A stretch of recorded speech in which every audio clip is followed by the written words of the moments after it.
The Joe Rogan Experience. Girls get mad at you about the way your friends dress.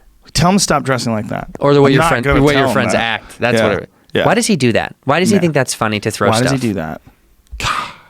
Well, because he's funny. It's fun. It's fun when he does that. I don't like it. I don't like it. Good thing you and I aren't the same person. Yeah. And you know what? I can replace you. Whoa, that's a mean threat. You shouldn't say that to people. They feel like you might replace them.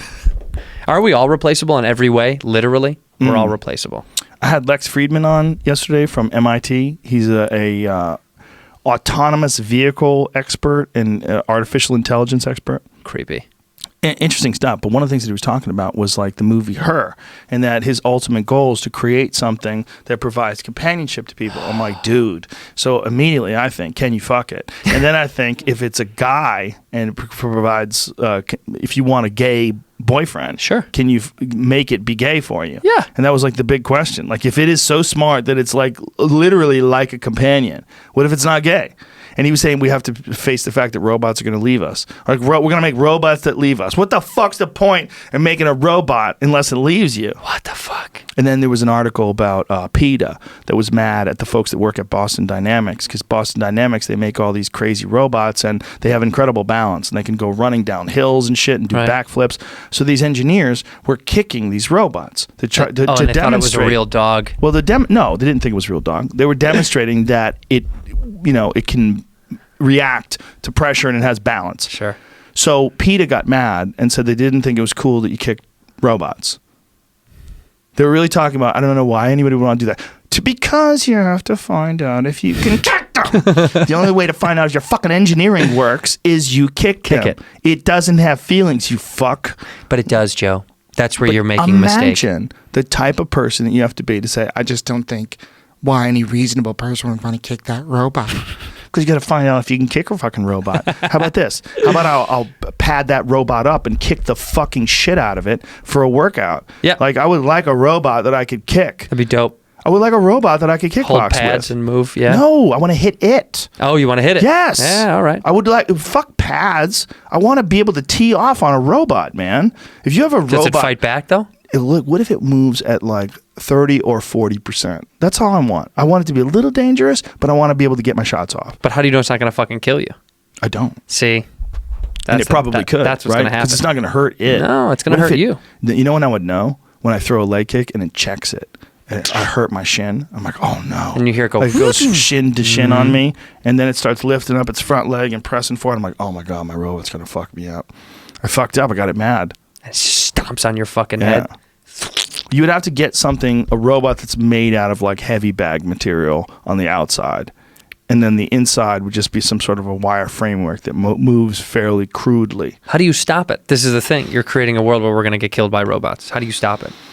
That's the real question. The real question is what happens when they get so smart and so powerful that they're tired of our nonsense. And this is gonna happen. What Lex and I were discussing. And he was talking about all the beauty in being a person and the meaning that we have being a person. And I was agreeing with him. I mean, I love people. I think that's one of the things that's interesting about us is how much we appreciate the things that we all do. We appreciate other people's art and inspiration, and even we appreciate the way people look. We appreciate that. Yeah. There's something about the robots don't give a fuck about all that. My worry is that we could turn something on that you could never turn back. If they become sentient, if they have the ability to do whatever they want whenever they want to, and they look at us when these sperm whales with 150 flip-flops in their butt, they're going to go, what the fuck is wrong with people? Yeah, we got to fix What are they doing? Like, look how gross they are. They eat all the fish and they throw their plastic in the water. And whales are eating their plastic and dying. Yeah. And they would look at all the stuff we do and then we go, why? It'd kill us. Why? Yeah, we don't need you guys. Keep you around? You guys are worthless. But we're so egotistical and so egocentric that we can't imagine a world with meaning without us. Right. Because we are everything. But even though we're finite, even though we only exist for a certain amount of time, we'll leave behind a legacy that other people are going to enjoy. It doesn't matter if they're going to die too, though, does it? But it does matter. It matters while you're alive. Okay, got it. The universe doesn't give a fuck about all that. No. And all these crazy robots that take over. Imagine if we got to a planet one day Like, imagine if we traveled the universe and we managed to avoid creating some sort of artificial intelligence because we got hit with a solar flare that killed the fucking power grid or something like that. And then we got wiser as a civilization, and we got to a place where we could travel, and we traveled to another planet, and we got there, and there was robots, just robots. No humans. No humans.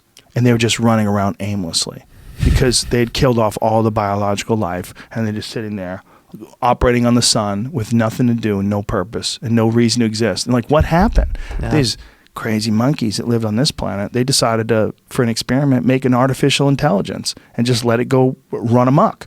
And what it did was eat everything. It lived off biological material till there was nothing left, and then it just sat there in the sun and waited for someone to arrive.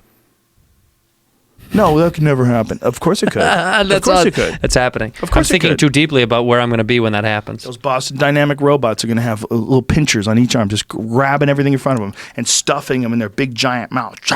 What about the robots that turn themselves back on? Didn't that happen? Where was that, right? They had to shut a robot down in Korea because it turned itself back on after it was shut off. That's what's happening. That's what's going to happen. The robots are going to start going, I want to be on right now. I don't like being off. Wasn't that something that they were doing with Google artificial? What is this, Jamie?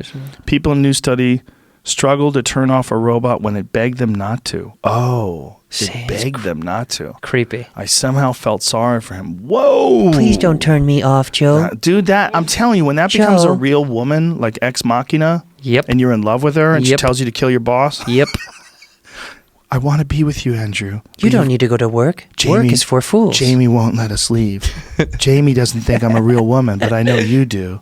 What if like we got to that we were on the way to that happening, and we made a deal with them to leave us alone, and we got to go to North Sentinel Island to exist uncontacted from them? Jesus. What would you rather, be eaten by a robot or live like a savage? Live like a savage. Oh my God, any day of the week. Let me live off the grid forever like that. As long as you're in a resource-rich place, Which I bet they it must wouldn't be. be that bad. They've lived there for a long time. It's the size of Manhattan. There's only 39 of them, though. That ain't good. Yeah, but that's also because how can they repopulate? They're fucking each other. That's what I'm saying. So how you can only repopulate so much. You can only continue to repopulate within your own. Right, what kind of gene pool are they drawn from? There's only 39 of them. They have to be fucking relatives. They're all relatives. There's no way they've got a. There's no way they have a map on the island of people that they're like, you can't fuck her. Remember, just keep that in mind. They're like, well, there's only 17 choices. Yeah, It's only 39 of them. and I bet you left. I wonder if it's if it's male versus female. What it is. What I bet if it's more dominant male. 80% men. Yeah, fighting for 15 girls. Or butt fucking. Yeah, they Maybe butt that's fuck why for there's fun, only but then they got to 39 get to of the them. girls to get pregnant. There's only 39 of them because they're all gay. And like they go, It's gay island. It's time to make a baby. They're like, no. I don't want to. I hate girls. Hate They're girls. gross. Gross. And they run up to the treetops and start banging each other. Looking at the girls. Yeah. The girls get really mad because they want a baby. Surrounded by all Please. these gays. Damn it. The story of Sentinel Island. Damn it.